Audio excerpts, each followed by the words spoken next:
WBC Talk. Okay, well, hello everybody. Welcome to this WBC Talk. It's an honor to have today our president, Mauricio Suleiman, here with a very interesting topic. What is the state of boxing today? I'm so pleased to have you here, Mauricio. Welcome. And well, this is your program. Please. Thank you, Xochitl. Thank you. Welcome. Good morning, everyone. Buenos días a todos. I'm very happy to see many friendly faces in these WBC talks. I see a lot of people.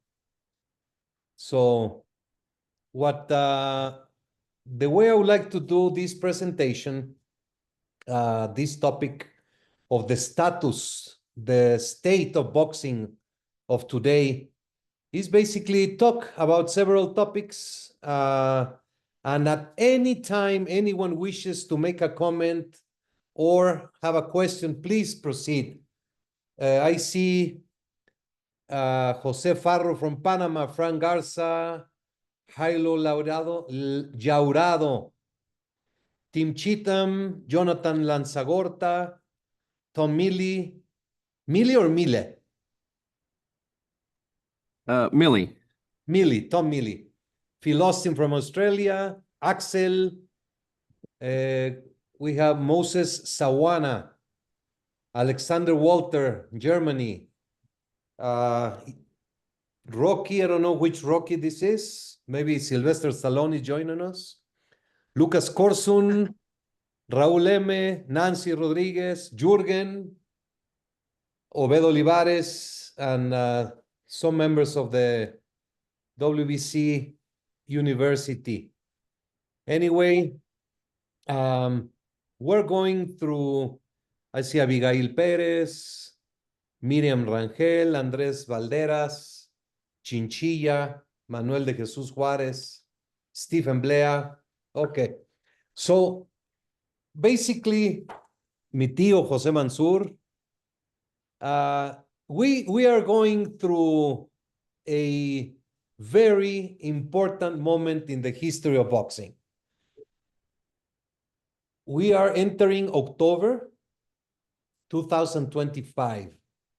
It was in October 2023 that Riyadh Season held the first event by the now very well-known His Excellency Turki Al-Sheikh. Back then, it was an incredible extravaganza. At that time, Tyson Fury was a heavyweight champion. Anthony Joshua was a heavyweight champion. The WBC had fought for a long time to try to get the undisputed championship fight in that division. We changed many rules and were very flexible. Then Usyk defeated Joshua twice.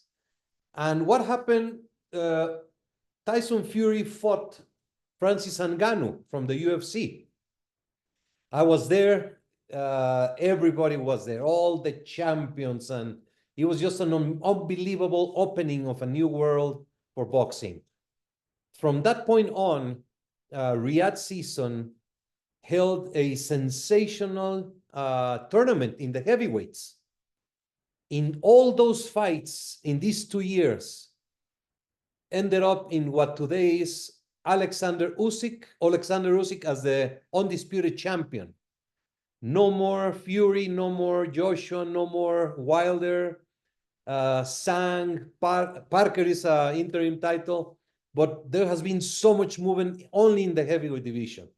Then there were so many other events in Wembley, in California, in Saudi Arabia, and this past weekend in Las Vegas. So just by that specific matter of Riyadh Season, Turki Al-Sheikh, boxing is different from what it was 2 years ago. Many good things have happened. Promoters have sat down in the table, negotiated, and made the big fights that the fans want to see. The Ring magazine was purchased, and now there's a Ring magazine back in circulation, a paper magazine which was out. So the glamour of boxing is back. The great news all around the world is back. In this period of time, as I said, we have seen many great fights happen, many spectacular events, and 2 years after that, it's still in the program. There's an event November 22nd in Riyadh and December 27 in Riyadh.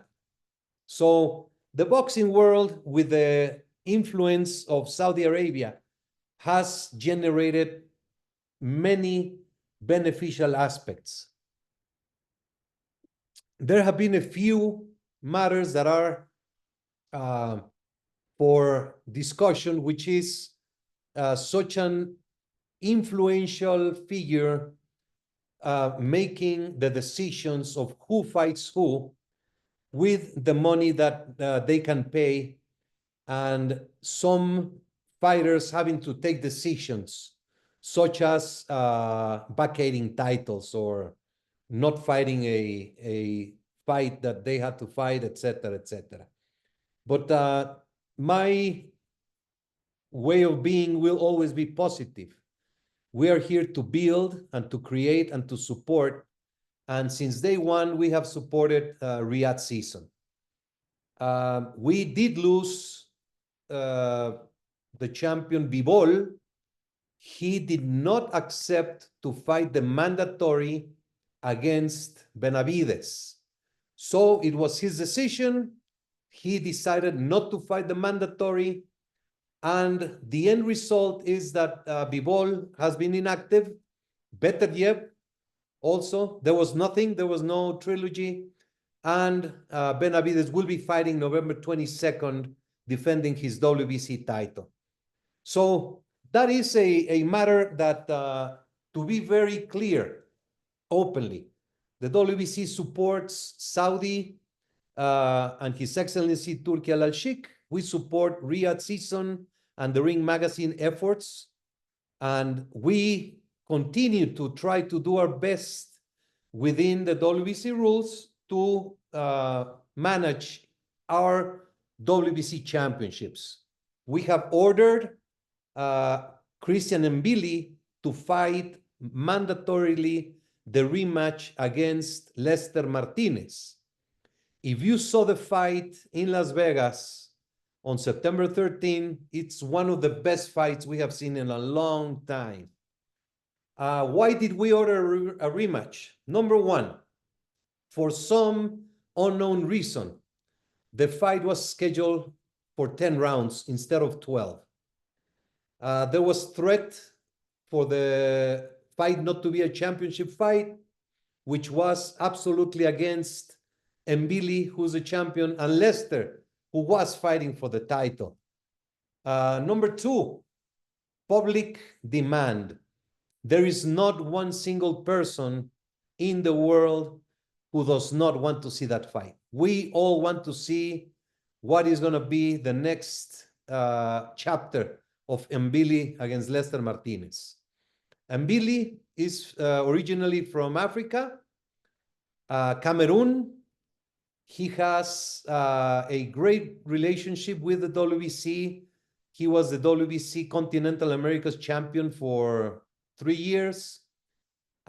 He won the interim title, and he took on Lester Martinez, who is from Guatemala, a country that has never had one world champion. So all these elements are very interesting, and we are very excited about the order, and hopefully it will happen in the near future.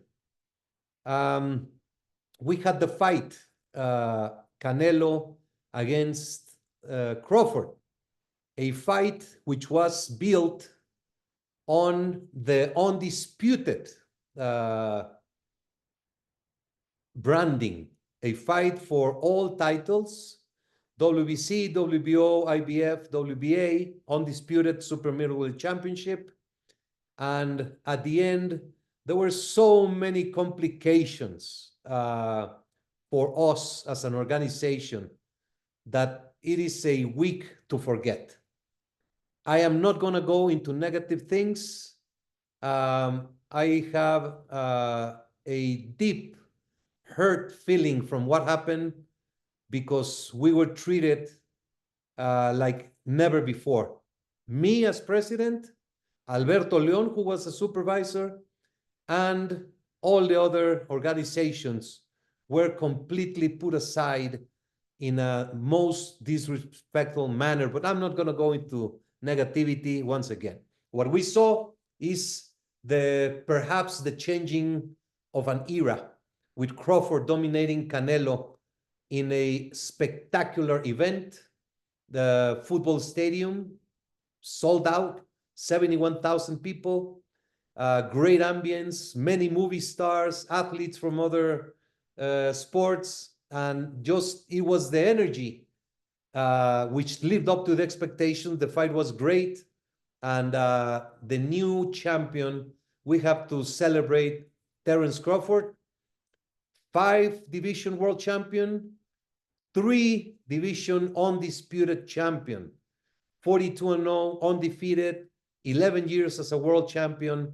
It is just a career that, for unknown reasons, had been overshadowed by the Canelos, by the Furies, by the Usyks, by the Inoues.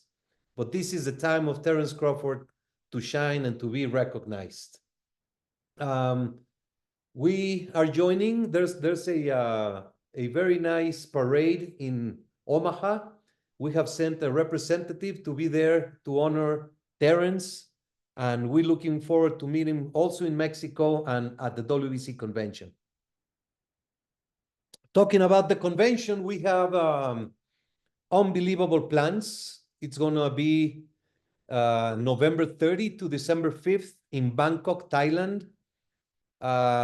Some of you that I see in this chat are ready to, wow, what is this? I'm sitting in a, tell me, what is this? That looks good. Like a meeting room. So the convention, basically, we're gonna work together to find and to remember what boxing is all about. Our sport is the greatest one. We all work in our own capacity for the boxers. That's the only reason of existence of the WBC, the fighters. Before, meaning when they are kids, when they are amateurs, Olympic-style boxing, when they are professionals, when they are champions, when they are superstars, those are the current fighters. And then after, when they retire, when they go silently into the darkness of no more fame, no more glory, that's when it is most important that we remain with the boxers at all times. And I can say that many of you helped the WBC accomplish being close to the fighters at all these levels, before, during, and after the years of glory in the ring. What we have now in the platform in boxing, we have several promotional companies that dominate the large scale. PBC in the United States with Tom Brown, Golden Boy also, mostly United States, Matchroom, who does mostly UK, USA, some areas of the world, Queensberry, which is also a major promoter. In Japan, of course, Taken Promotions with Mr. Honda, and Ohashi Promotions, who promotes Inoue. In Mexico, you have Sanfer and Latin KO. I hope I am not missing any of the major promoters. This is not meant to be a disrespect. But there are so many promoters that make up the boxing industry. It is not, oh, Top Rank, of course, I'm sorry. Bob Arum, the legendary promoter. They have been in action for 5 decades and is without a doubt one of the most important promotions in the world. And what they all do is work with television or with streaming platforms. Without television, without a platform, it is virtually impossible to promote boxing at the highest scale. What are the platforms that exist today? Because in the past we had HBO, Showtime, Channel Plus in France. There were several major networks that are not showing boxing anymore. So today, basically DAZN, the streaming platform worldwide, is one of the most active, most important platforms. They have over 150 shows every single year. Please raise your hand, whoever has the DAZN app. Who is registered in DAZN? Okay. I see some of you do not. If you are in boxing, you need to be registered in DAZN. ESPN, they just finished a contract with Top Rank. I believe it was 9 years. Hopefully, they will continue in boxing. But then you have ESPN Knockout, which has boxing from all over the world, aired in Mexico and all Latin America. You have Prime Video that is showing all the fights from PBC, Fox Sports doing some fights, and then Wow Wow in Japan, Prime Video Japan, TNT Sports, and then you in Mexico, Azteca, Televisa, and in the UK, Sky Sports has been for many years into boxing. And today, a new player, Netflix. Netflix has shown, I believe, 3 or 4 events. The numbers have been unbelievable. They reflect the reality of boxing. When you have an event available, people will show up. What has been the problem with networks and with promoters is that boxing does not work as a joint industry. Every event is seen as a separate event, instead of understanding that it is a continuous event by event by event that pulls out a boxing season, to call it in a way. When you have a champion defending the title, you have upcoming talent wanting to be a champion, and this is where promoters have failed to bring clarity to the fans, to understand why is a fight taking place? Why is Garza fighting Blea? They're fighting for something. And then Walker is there waiting to fight the winner. We need to have the promoters go back to basics. Used to do what Don King, Bob Arum, Duba used to do in the past, Akaris. They were very good promoters which brought interest to every single event. And they had a good way of finding the interest points for people to watch that fight. We need to work as an industry. I say it once again. Every fight is not isolated. What happens in a boxing card has repercussions, rankings, championships, future fights. And one of the major problems that we also face in boxing is the boxing media. Because today, with a telephone on hand, Now anyone is a reporter. Anyone has the truth on what they say, and many tendencies are to downgrade and to criticize and to create disruption into boxing. That is a problem. When do you ever hear a broadcaster talk bad about football in an NFL game, or talk bad about the NFL, or in baseball, talk bad about the Major League Baseball, or in soccer, football, talk about FIFA? Never. Everybody works as an industry. If you say wrong things, bad things, negative things, the fans always will follow and will be engaged in a negative state of mind, which has been the case for boxing.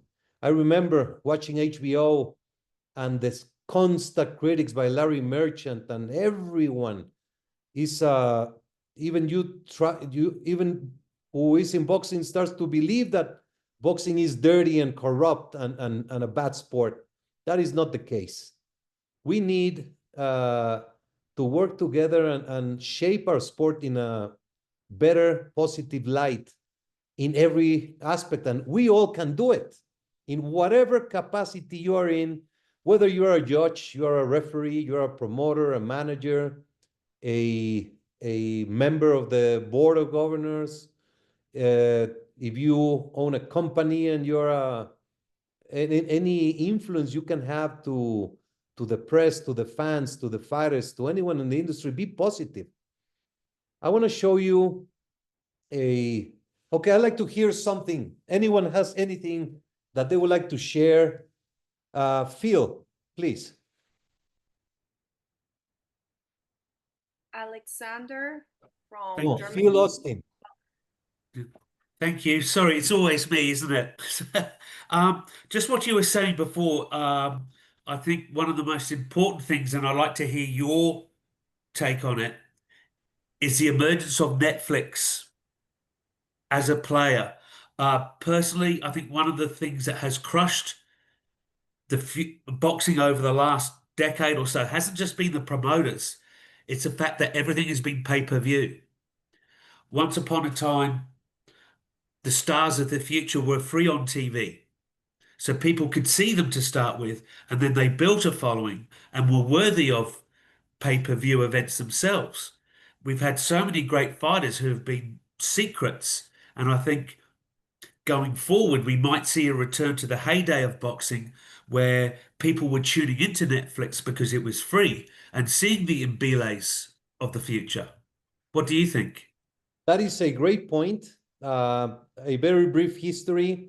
Boxing has always been extremely popular.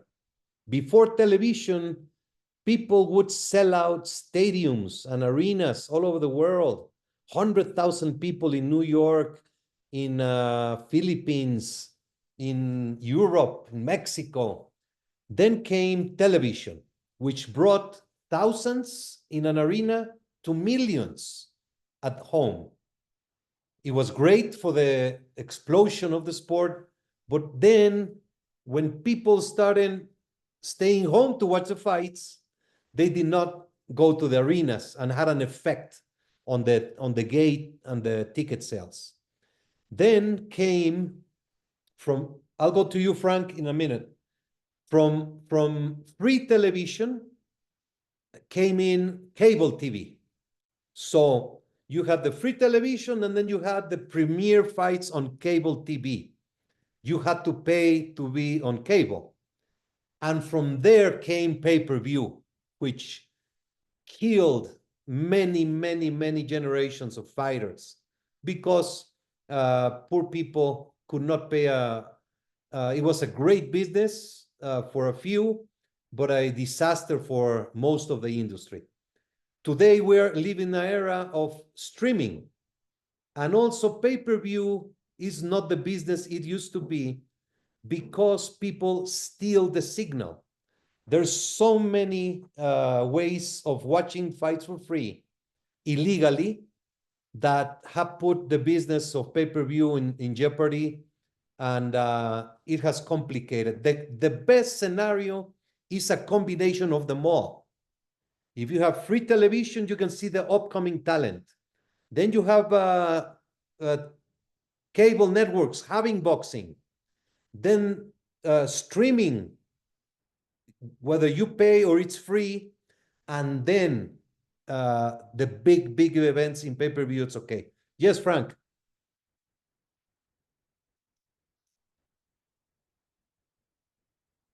You're muted, my dear Frank. We cannot hear your lovely voice. Okay, how's that? Okay, Mauricio, thank you. You hit on a very important point, and that is on the media. Someone who covers other sports, I can tell you firsthand that the NHL, NFL, Major League Baseball, they have a very big hand in what is reported and what is released to the public. So basically, you could say that the major sports industries, they control the media outlets. And I think that maybe we should look into starting our own media platform to get the news of boxing out, because the newspapers no longer cover boxing. That's number one. Secondly, the print of the Flash and Boxing Update, those are long gone. Very few outlets carry Ring Magazine. You almost have to get it by subscription. And I'm sure that the subscription numbers are low. So it might be a good idea to look at doing our own platform online to provide the public with everything that's going on in boxing, with the shows and championship fights and things like that. Nice. I like it. Let me. You just gave me a good point of conversation. Let me explain. I write a weekly column. I don't know if you read it. It's called Round 12. Mm-hmm. Last week I touched on what is boxing. Boxing is unique. You cannot compare boxing to any other sport in very different reasons. Number one, boxing is the only sport where the league, like the WBC, does not have anything to do with the business side of the sport. Why? Because the WBC was created as a non-profit organization from the beginning, with the direction that we could not intervene in anything having to do with the business in order to keep it clean and honorable. Every decision we take has no monetary or business benefits to the WBC. That way, there's no conflict of interest. But NFL, NBA, NHL, FIFA, IOC, UFC, all those leagues, they control everything on the sport. What you just said, that they control the media and the news, that is correct. They control who they credential to a fight, or I mean to a game or to a fight or to the dressing room. So when you have full control of a sport, you have many advantages on how to build on as an industry. The WBC does not have anything to do with the business, and it plays in a negative for us in many ways as well. Also, we constantly hear, oh, there's too many belts. That's not the WBC's fault. What can we do? The other organizations were created. The organizations are accepted. Let's deal that there are 4 organizations. Let's understand it and stop whining and complaining about it. There's 4 world championships. Anyone can evaluate who is the best. I know who's the best, but that we leave it to every single person, to the fans, to the media, to the promoters, to the fighters, to see what they want to do. But stop talking about there's too many belts, because in football, you have the USA League, the Mexico League, every country has a league. Then you have the Premier, then you have the European, ¿cómo se llama? The Champions League. You have the World Cup. Every sport in baseball, you have AAA, you have AA, Major League Baseball. Every sport has platforms to build talent. Stop talking bad about boxing. That's what we need to do. Media and fans.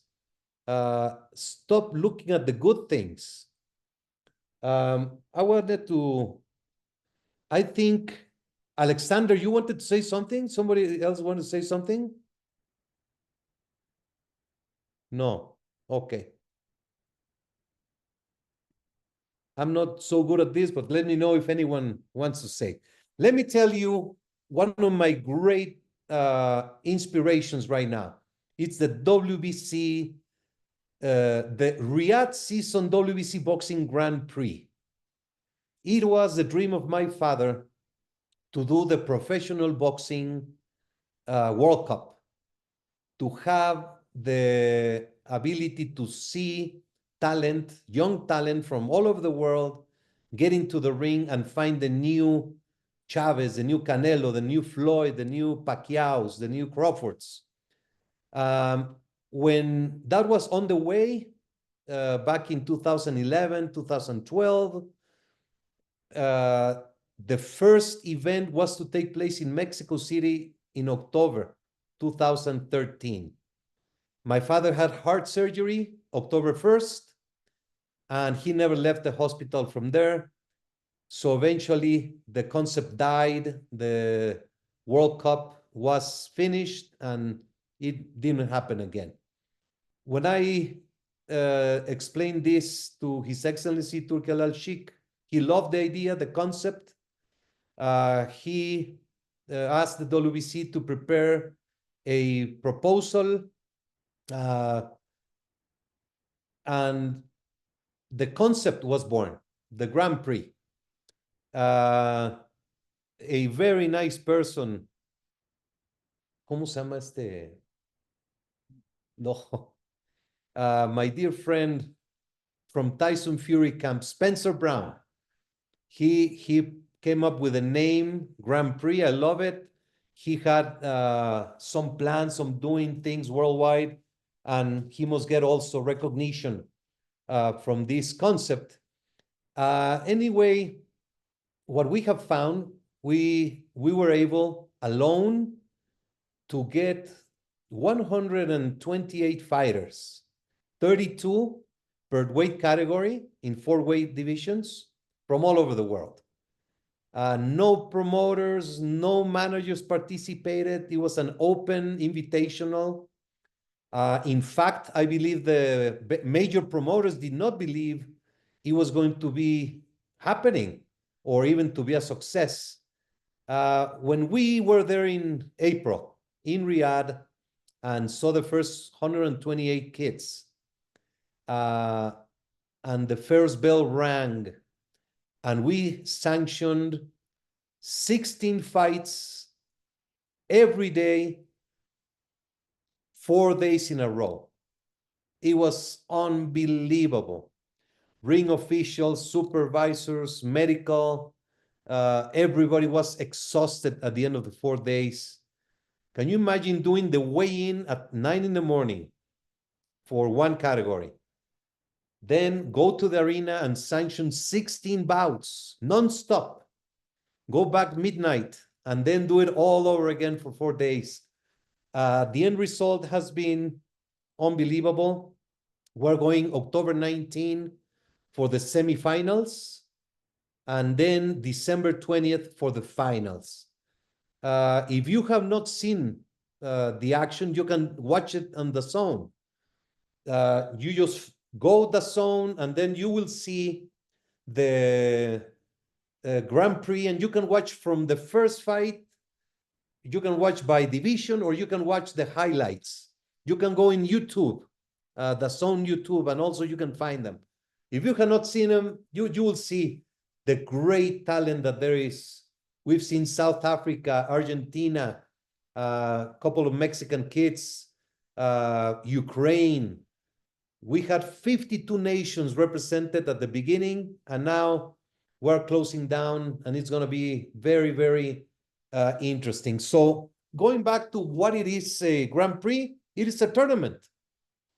Tournaments have been always successful. And this is a call out to the promoters again. Go and do a tournament in your country or your state, your city, your region. They can be 4-rounders. They don't need to be the top class. In Mexico City, there was 20 years, there was a tournament sponsored by Corona. It was called the Golden Belt. 20 years in a row they had it. And from there, 14 world champions. It was 4-round kids. So from debut, those who had began there, 14 became world champions. Also, the World Boxing Super Series, it was a tournament of champions. The Super 6 in the super middleweight.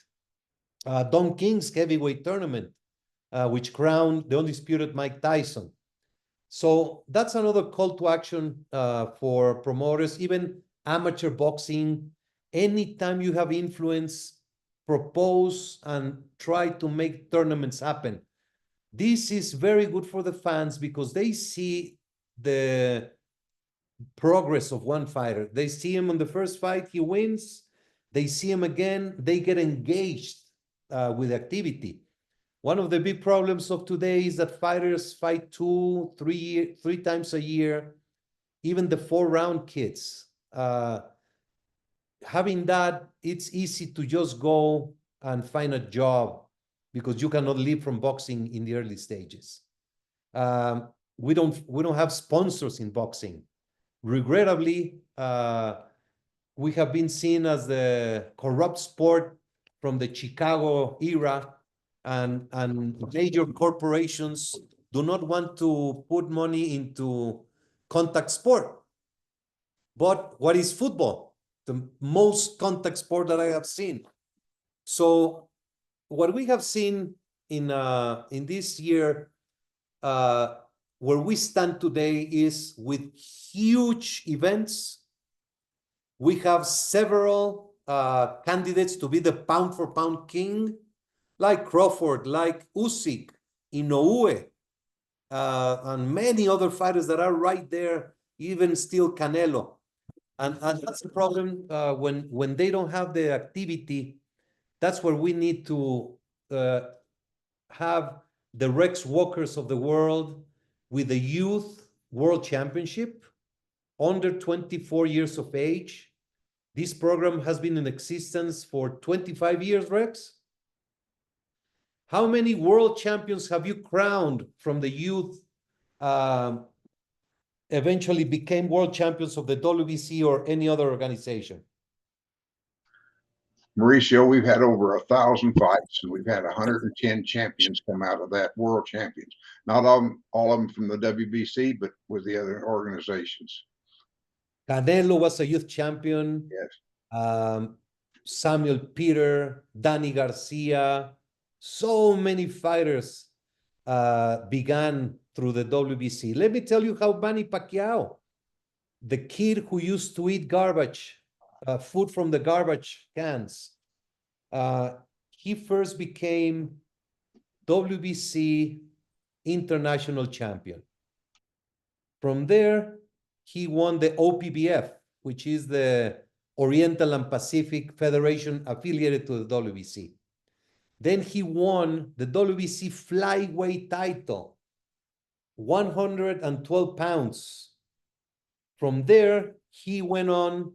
He had to move up in weight all the way to super bantamweight, I think. He went up 3 divisions because he couldn't make weight and became IBF champion. No, WBC international, then IBF, then came back.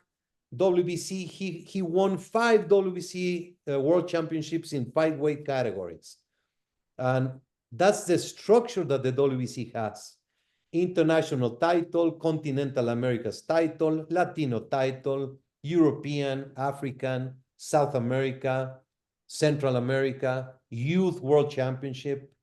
And when you fight in these organized events, you start being managed correctly with medicals, with weighing protocols, with rules.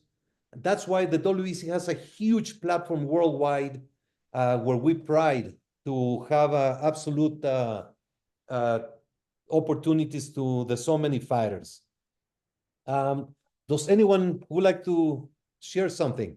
Any comments, any questions?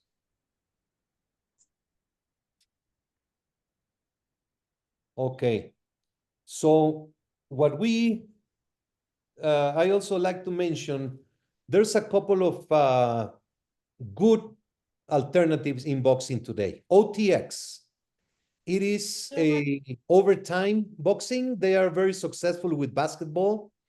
They've been doing boxing for a couple of years. We have been very supportive of OTX.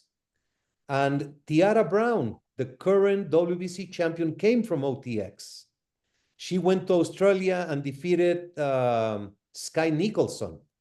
And she just defended her title last week. She's a proud WBC champion.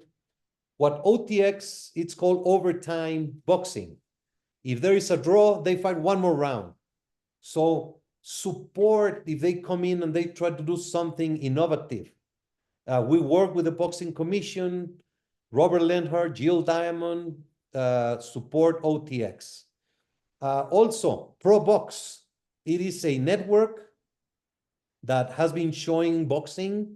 They are growing and they have a tremendous programming, and they are going to continue to evolve into a major network. Women's boxing. Today is a time where we can pride that women's boxing is a reality. 25 years ago, boxing for women was illegal in Mexico and in many countries.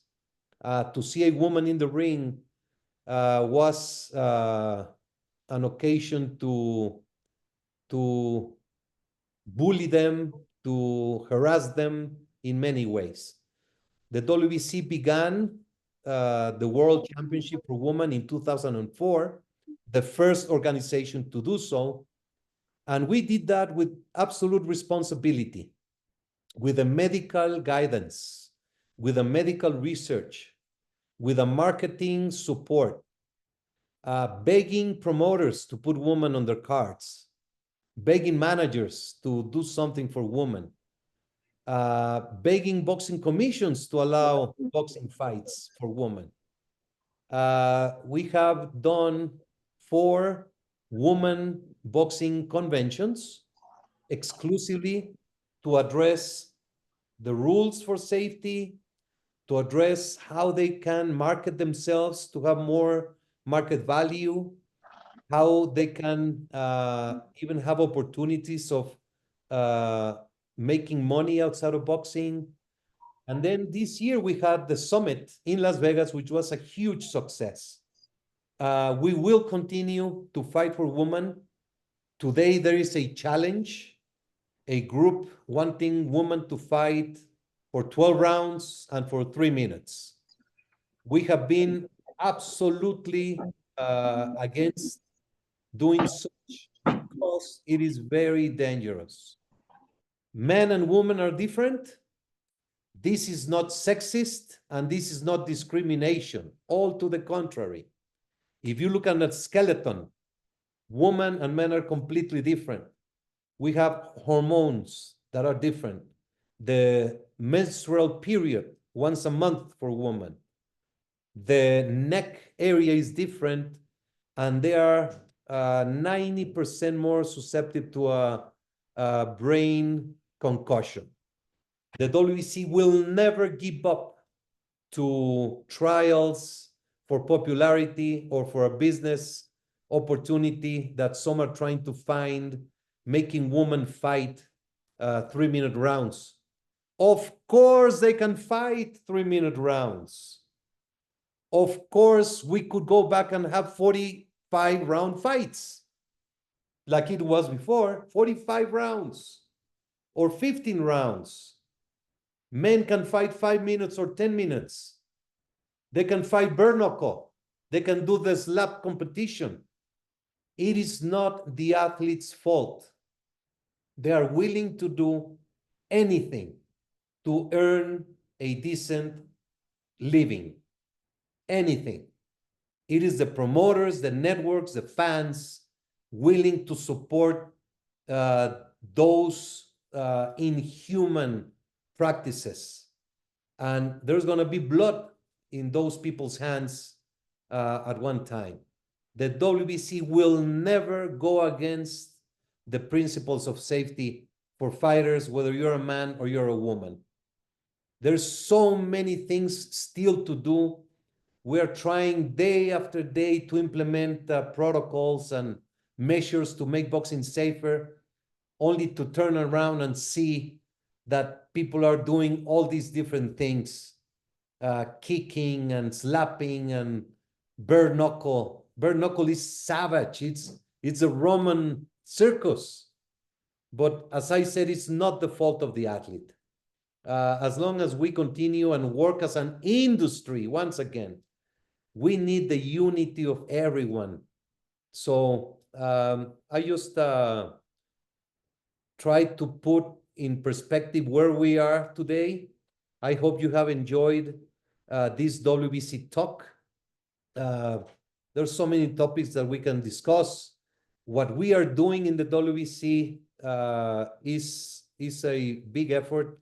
I am so proud of the WBC staff and team that we have in Mexico headquarters, more than 50 staff members.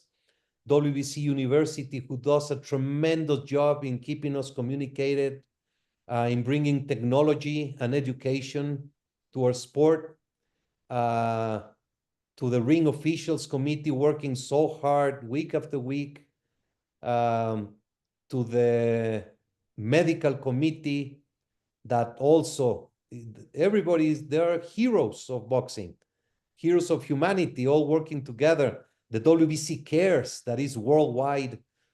We have a beautiful family, we have a beautiful industry, and as long as we understand where we stand and we are positive, we can build many things together. What's coming up next for the WBC? Some things we have found in the Riyadh Season Grand Prix, we are going to really put an effort to it. The enhanced scoring system or enhanced scoring program, ESP, it is unbelievable. Very easy. Judges have to score 10-9 as they always do, but now they have to score the qualitative aspect of that round. Was it close, moderate, or decisive? From there, we're learning on a new scoring system that will be much more just for fights. Of course, instant replay is a must. Still, boxing commissions, some boxing commissions do not accept it, which is highly questionable. Even in horse racing, they have a instant replay. But boxing is boxing. We are slow in adjusting to changes. There's a huge resistance to change, but we slowly get there. Is there anyone who wishes to make a closing comment, question, recommendation?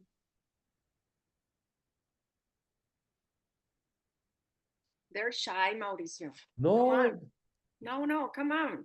Speak like when you speak, when the boss is not here. Feel free. Come I on. talk too much. Yes. Yes. Well, there's so many voices and so many comments, and I'm sure they will come back after all this talk, but it's so good to have you here, and please. José Farro.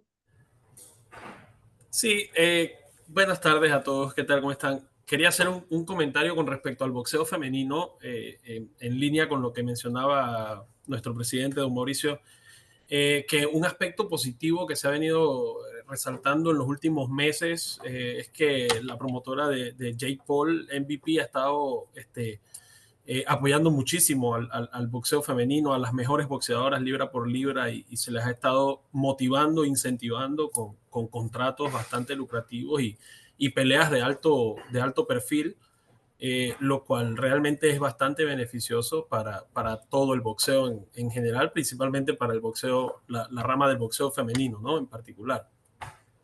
That is a very good point. Jose Farro from Panama, mentions that he has seen how MVP Promotions, Jake Paul promotional company, has taken into women's boxing, and they have promoted several major events, paying very good money to women, and they're basically promoting women's boxing, which is sensational. Very good point. Matchroom has been very good to women's boxing. In Mexico, for example, at least once a month, the main event for Azteca or Televisa is a women's championship fight. So in essence, Rocky, it is you, Rocky. I didn't know if he was Sylvester Stallone or Rocky Heron. I believe most of you know Rocky. He is my hero. We have known each other for a couple of years. We have traveled the world with him, bringing the voice of awareness to young kids, to parents, to teachers, to adults, on how addictions can change your life, on how one moment of temptation can kill you with the drugs that our kids and all of us are out there with easy accessibility.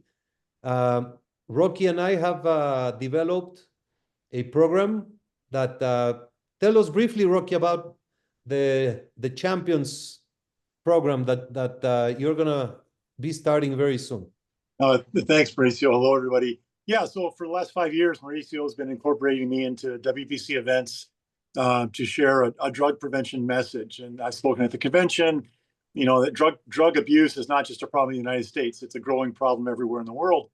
And so Mauricio approved the creation of an awesome new tool that we're calling the World Boxing Council Champions of Change.